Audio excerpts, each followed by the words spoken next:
Today we're talking about Halloween because it is Halloween night. And so what is the meaning of Halloween?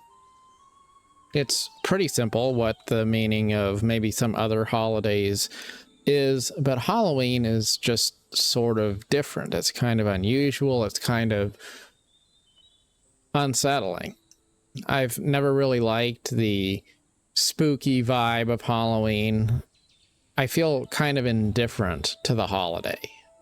When I see people making all sorts of creepy looking displays to decorate for the holiday, it just kind of sets me at unease. I'm not offended by it. I just don't see the point. It doesn't feel like something that I want to go out of my way for. And yet, if you look past the superficial spookiness of the holiday, there is a lot of interesting stuff about it to really meditate on and take notice of. So, first of all, it's at its heart a harvest festival. And I know Halloween and Thanksgiving in the United States wind up having a bit of overlap because both of them are fall holidays.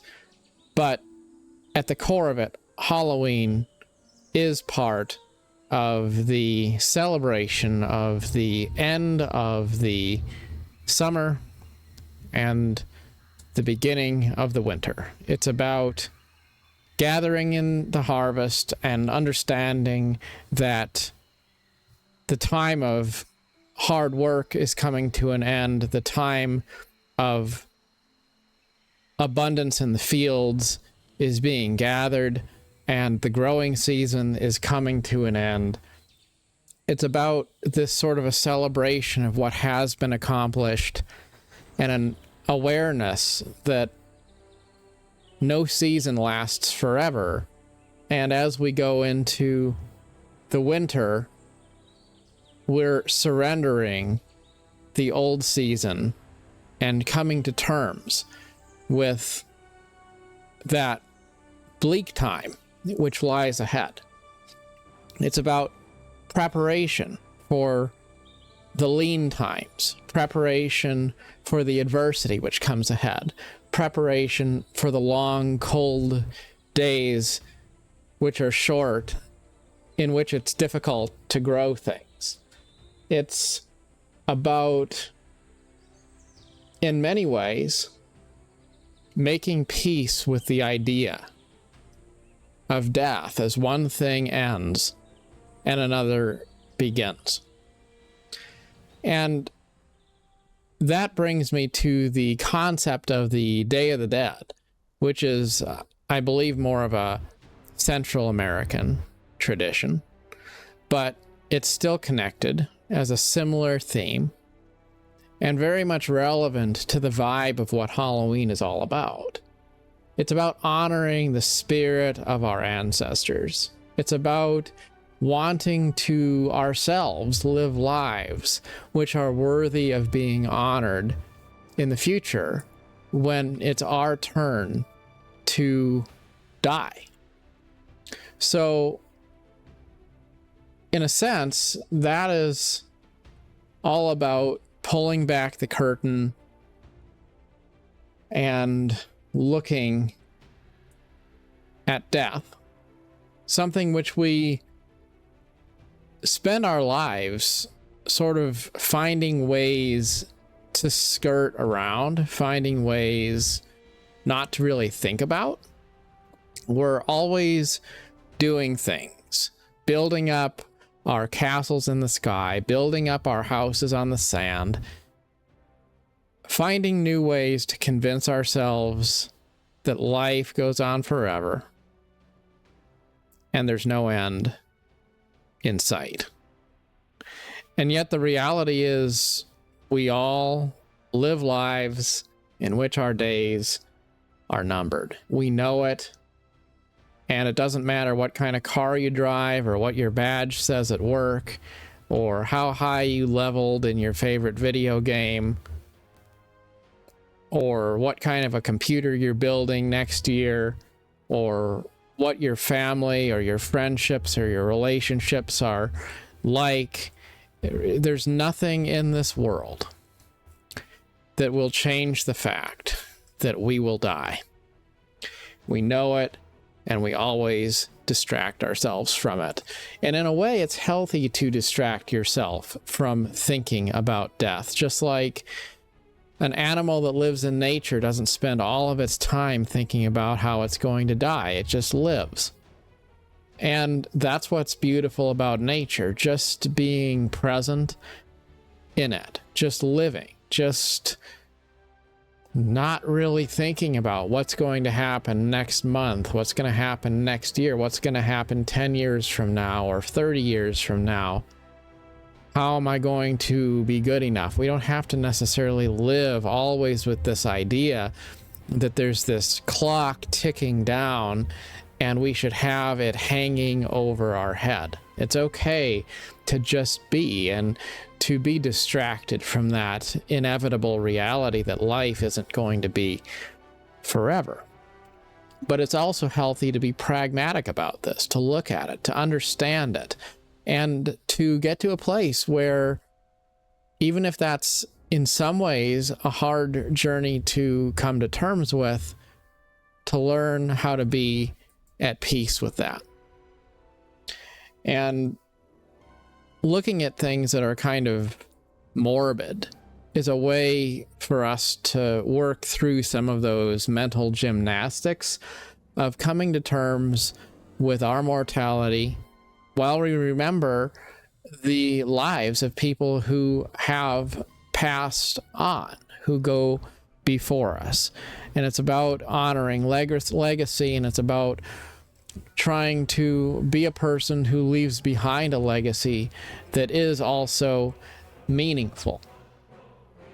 And in the process, it's also about looking at death as a circle of life sort of thing, realizing that we don't live in a world where the things that haven't happened yet just don't exist, and the things which are in the past cease to exist. It all just is, as part of a eternal circle of existence that spans the sum of all that ever has been or ever will be, all that is, all that we imagine, or all that could be imagined.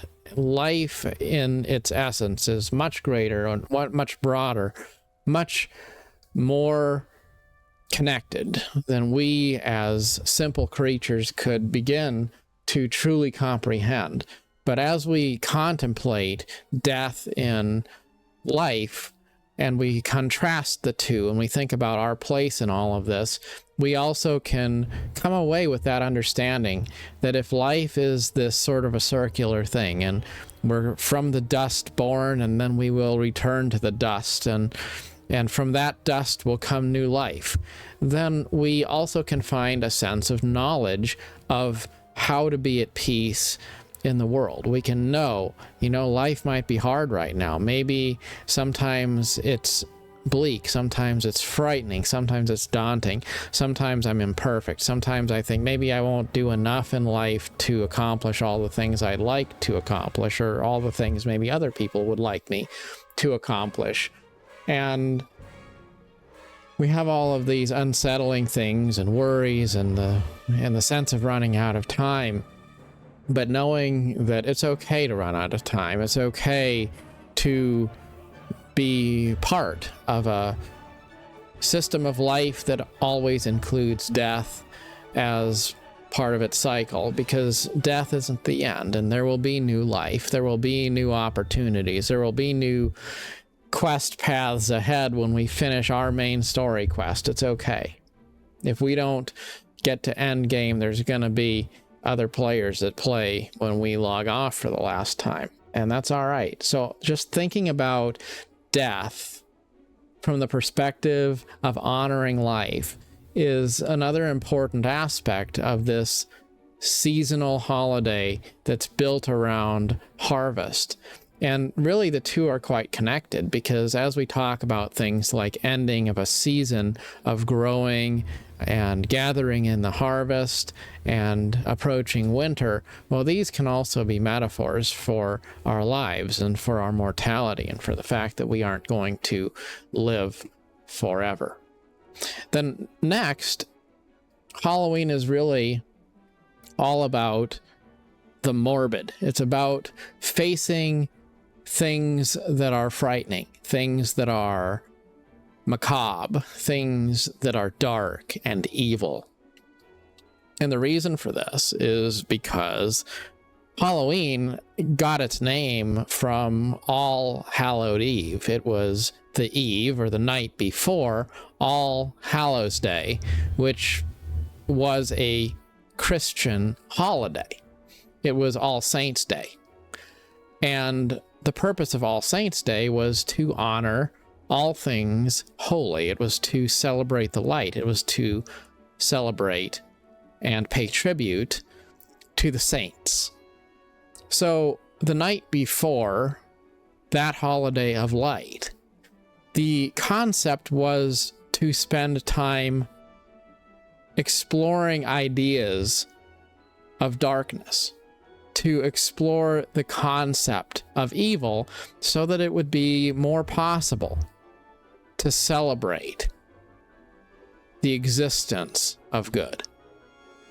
And that's something that we don't think a lot about when we go to the store and we buy a 30-foot skeleton to put in the backyard or something like that.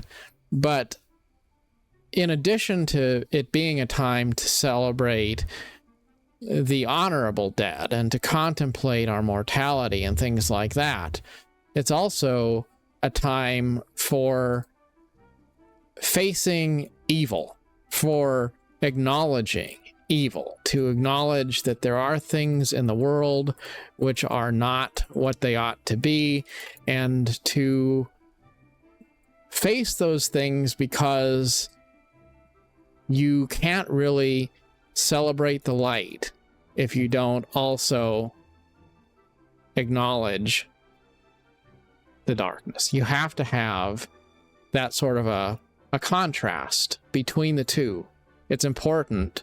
And you know, I think about this in video games too. Like, I think it's a real thing where we look at games and we see all of these, you know, kind of evil things, dark things, frightening creatures that we fight, and that's fine and dandy. But if you don't have a redemption arc, you don't have something that makes you feel like, you know, this is something bad I'm fighting because the goal is to, you know, to come out and triumph over evil in the end, then the question just comes to, well, what is the point, you know? So I think that's something that's interesting to contemplate, that celebrating darkness only really matters if you're also celebrating light. When you contrast the two, you've got Princess Leia and Luke Skywalker, you know, on a quest to defeat Darth Vader and the evil empire, or any number of other things come to mind which are like this. And the villain only matters because the villain is also a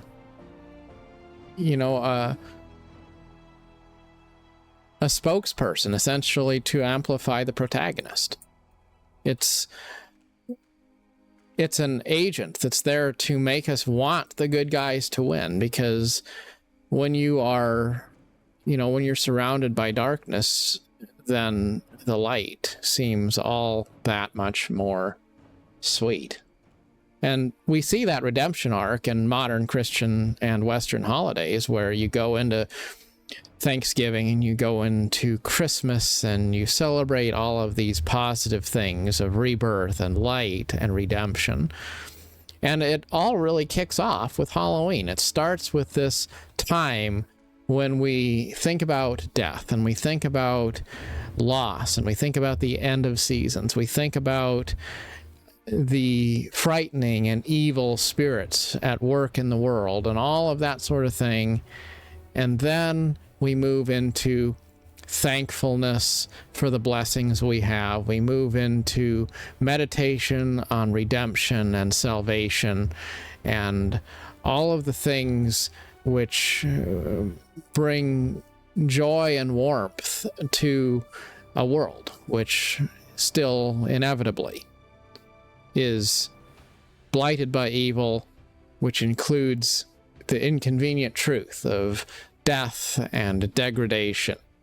And yet we remember that despite all of that, there still can be, in all of the aridity and disenchantment of life, beauty, nevertheless. So this mythology, you know, it's a mix of Christianity, it's a mix of paganism, it's a mix of Druidic customs from hundreds or thousands of years ago. It's a mix of agrarian traditions surrounding harvest and the connection between a bountiful harvest in the fields and the blessing of the divine, which is a very old concept. It was, I believe, the Persephone, the Greek goddess Persephone, who was taken to the underworld to be the mistress of Hades. And it was worked out that she would be able to return to the overworld. She could return to the land of the living for a portion of the year. And that was in the ethos of ancient Greek tradition, an explanation for the lore that would give birth to summer and winter. When Persephone returned to the overworld, her mother celebrated, and springtime came. And then, when it was time for her to return to the underworld, the earth became cold, and winter began. So there is a beginning and there is an end. There is a cycle beyond all of us. One thing people don't think about, many people don't realize, is that Halloween is, in fact, a Christian holiday. And there are a lot of Christians who say, well, Halloween is an evil holiday. We don't want to celebrate Halloween because it's all about the devil. And it actually isn't. It's about thinking about mortality. It's about celebrating the harvest.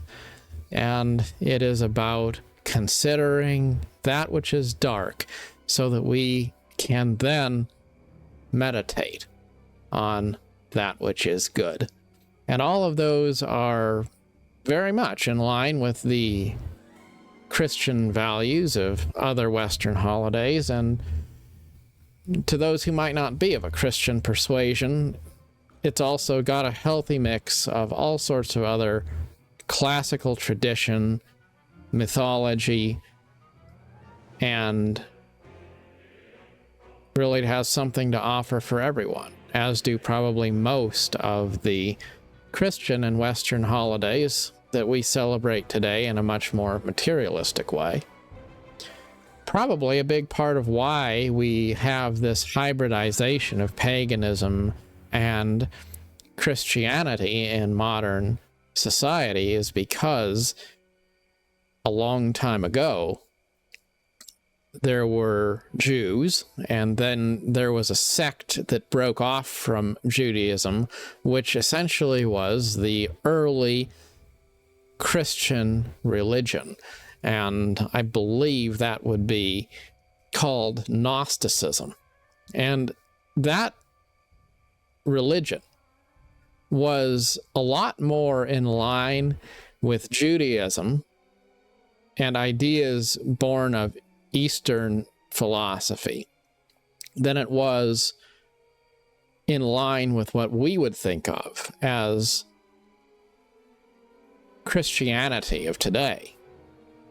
Then there was a time when Constantine had his famous vision. The Roman Empire decided it was time to combat its gradual decline by creating a new religion that would unify all of its ideologically separate and unconnected distant parts. And so the Roman Catholic Church was born, and there was the Council of Nicaea, which deliberated over what books of the Bible would be considered to be the Word of God and which ones would be considered to be heresy. There was all sorts of effort put in by the state to take a unorganized, decentralized religious group, add in all of these different elements of paganism and of local religious beliefs, and combine them all to create a single super religion that was a hybrid mix of all different ideas. It was a very ecumenical idea, and it was also born of the desire to preserve power. And then as the years passed, it became the bedrock of a culture that has enriched the world and also in some cases harmed the world for hundreds of years, maybe even now thousands of years since. Whether we believe this is a good thing or a bad thing, the reality is the religion we have today is a mix of many different ideas which existed throughout recorded history.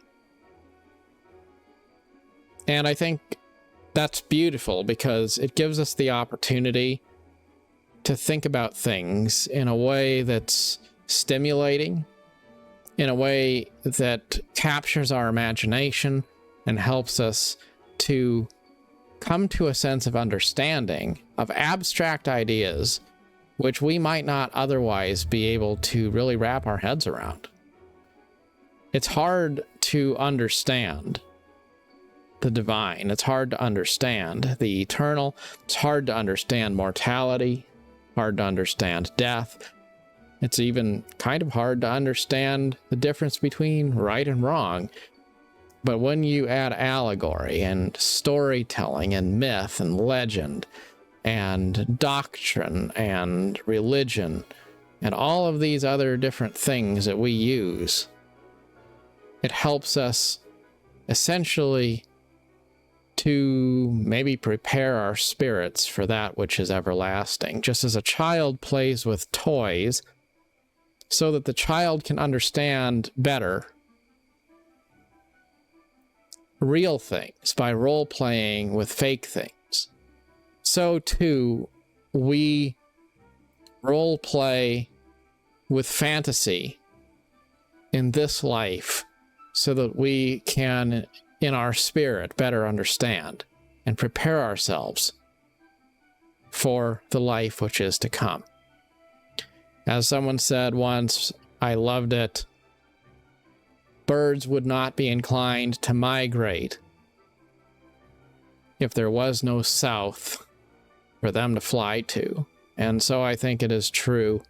We love fantasy, we love legend and myth and lore because our spirits are born of something that is greater than mere existence. As always, good luck on your adventure, and happy Halloween.